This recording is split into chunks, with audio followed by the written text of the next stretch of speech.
The minimum wage law in America is one of the most talked about labor policies in the world, because it directly affects millions of workers and shapes the balance between employers, employees, and the broader economy.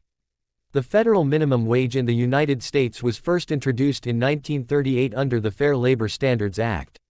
At that time, it was set at just 25 cents per hour, a figure that might sound tiny today but was considered an important breakthrough for labor rights during the Great Depression.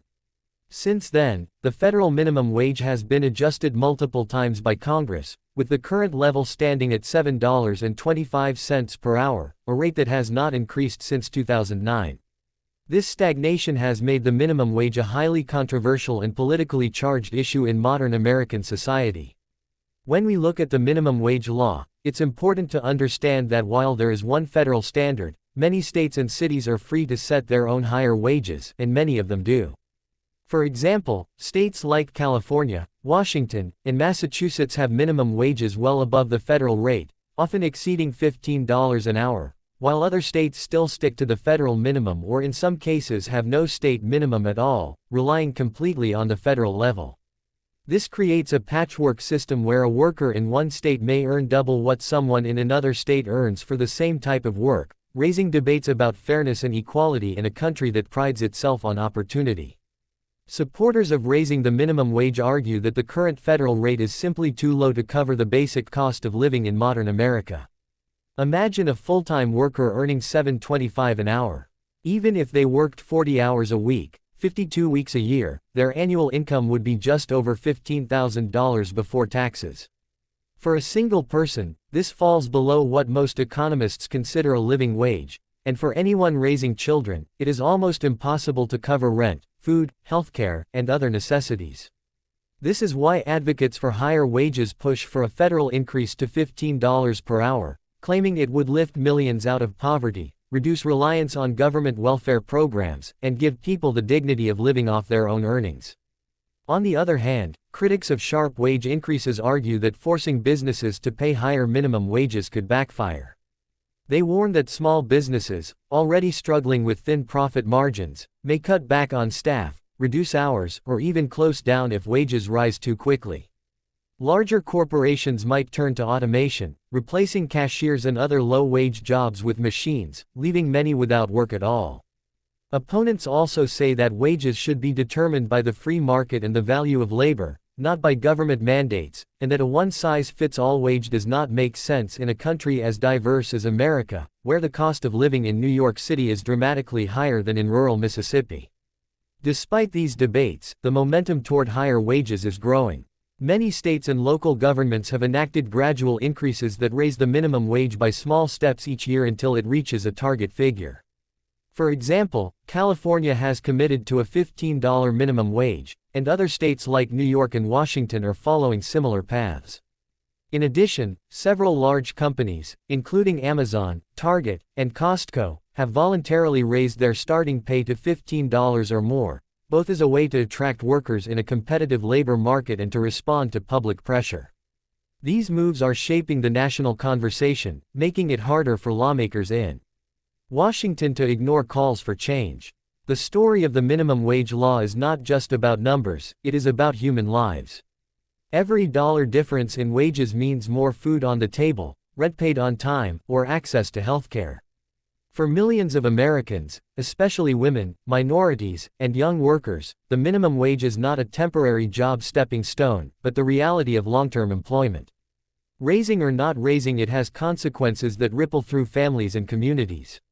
Economists study these effects closely, trying to measure whether wage hikes really lead to job losses, or if they in fact stimulate the economy by putting more money in workers' pockets, which then flows into local businesses and services.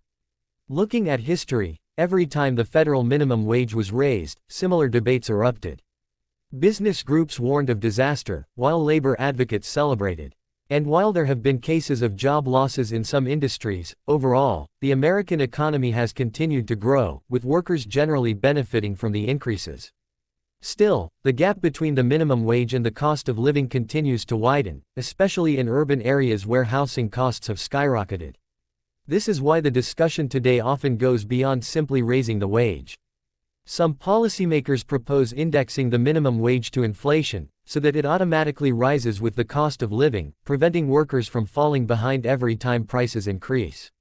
Another dimension of the minimum wage law is the existence of exceptions. For instance, workers who earn tips, such as servers in restaurants, can be paid a lower base wage, with the assumption that tips will make up the difference to at least the federal minimum.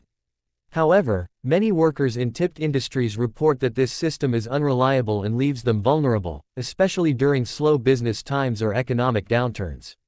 There are also different rules for young workers, people with disabilities, and certain seasonal or agricultural jobs, reflecting the complexity of wage law in America. At the federal level, efforts to pass a nationwide $15 minimum wage have repeatedly stalled in Congress, often due to partisan divides. Democrats generally support higher wages, framing it as a moral and economic necessity, while many Republicans resist, citing concerns for businesses and free markets. President Joe Biden campaigned on a $15 minimum wage, but legislative gridlock has slowed progress. Still, executive orders have raised minimum wages for federal contractors, and many states continue to lead the way, creating a de facto rise in wages across much of the country even without federal action. The minimum wage debate also ties into larger issues of inequality in America. While the wealth of billionaires and corporations has grown at unprecedented rates, many full-time workers still struggle to survive on minimum pay. The law becomes a symbol of the larger fight over who benefits from the American economy. Some see raising wages as essential to closing the gap, while others argue for different solutions such as expanding tax credits, reducing housing costs, or offering universal health care. Yet, at the heart of the matter remains a simple question: should a person working full-time in the richest country on earth be able to live above the poverty line?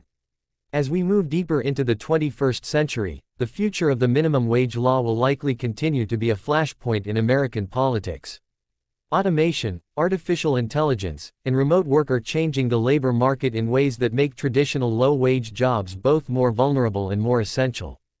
Grocery workers, delivery drivers, and care workers, many of whom earn near minimum wage, proved during the pandemic that they are vital to society's functioning. That experience has fueled demands for fairer compensation and greater recognition. The minimum wage law is no longer just about economics, it has become about respect, dignity, and the value we place on essential labor. In conclusion, the minimum wage law of America represents a complex balance of fairness, economics, and politics. It is a law that has evolved over nearly a century, yet continues to spark passionate debate. Whether it rises significantly in the near future or remains stagnant will shape the lives of millions and define what kind of society the United States wants to be. A place where hard work guarantees stability, or one where survival depends on the luck of where you live and who you work for. This debate is ongoing, and the answer will write the next chapter in the history of America's labor laws.